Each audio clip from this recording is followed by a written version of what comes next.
Selamat sore rekan-rekan, kembali bersama saya Marulito Asinambela. Pada kesempatan sore hari ini sebenarnya kita akan coba membahas beberapa topik yang menjadi konsentrasi daripada pasar, khususnya pada minggu ini rekan-rekan. Pada hari ini adalah hari Senin, tepatnya pada tanggal 22 September 2025. Di sini jam di laptop saya menunjukkan pukul 15.41 waktu Indonesia bagian Barat. Untuk besok pada hari Selasa 23 September 2025,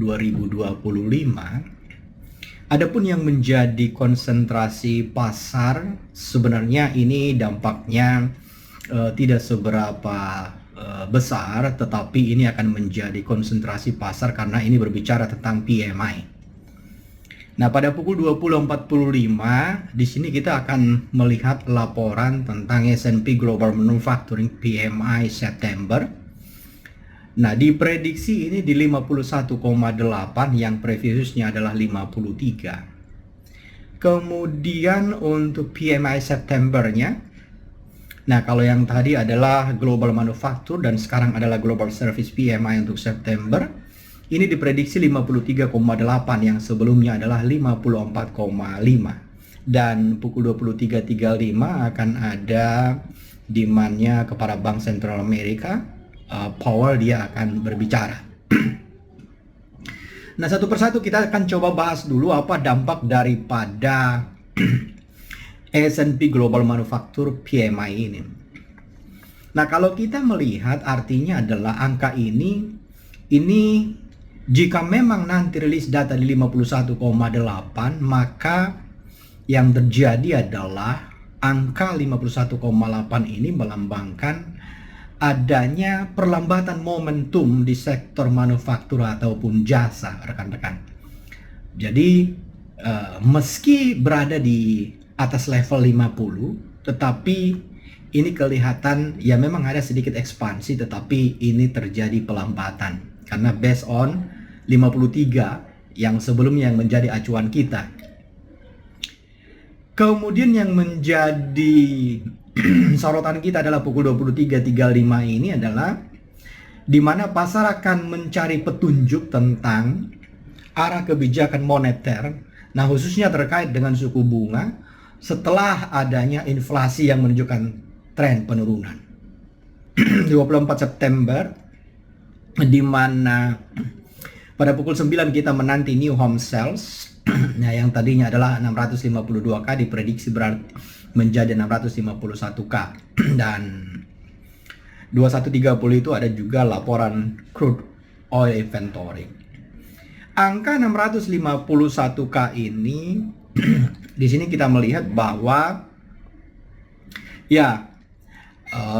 adanya penurunan penjualan di 652 menjadi 651. Jadi rekan-rekan kita bisa melihat sedikit di bawah ekspektasi ya. Artinya pasar perumahan ini indikasinya sudah mulai melemah. Tetapi aktualnya kita belum tahu rekan-rekan apakah berapa angka yang akan keluar. Kemudian kita akan melihat pada laporan hari Kamis 25 September 2025 di mana kita akan menyaksikan laporan Durable Goods Order month of month dan 7.30 juga GDP kuartal per kuartal untuk kuartal 2 dan initial jobless claim. Nah, untuk GDP itu diprediksi sama 3,3%, sementara untuk initial jobless claim di 235 yang sebelumnya adalah 231K. Dan juga existing home sales pada pukul 9. Nah, ini diprediksi di 3.906 M yang sebelumnya adalah 4.001 M.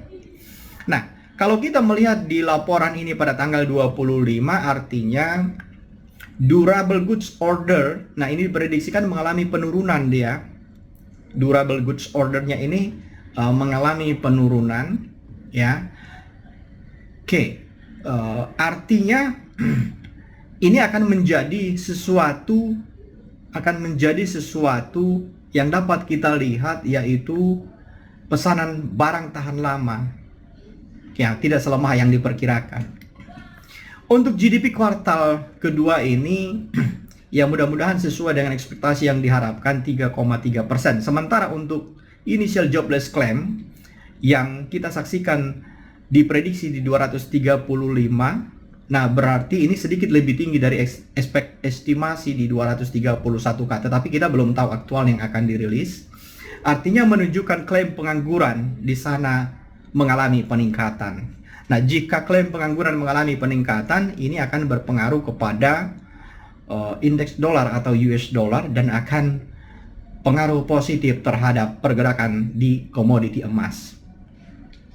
Untuk existing home sales yang kita perhatikan di 3,96 M yang previousnya adalah 4,01, artinya adanya pelemahan di sektor properti. Nah, untuk hari Jumat, rekan-rekan, di mana akan ada laporan Core PCE, Price Index Month of Month untuk di Agustus, yang diprediksi 0,2%, previous adalah 0,3%, dan juga Core PCE Price Index Year of Years untuk laporan Agustus, yang ekspektasinya masih belum keluar.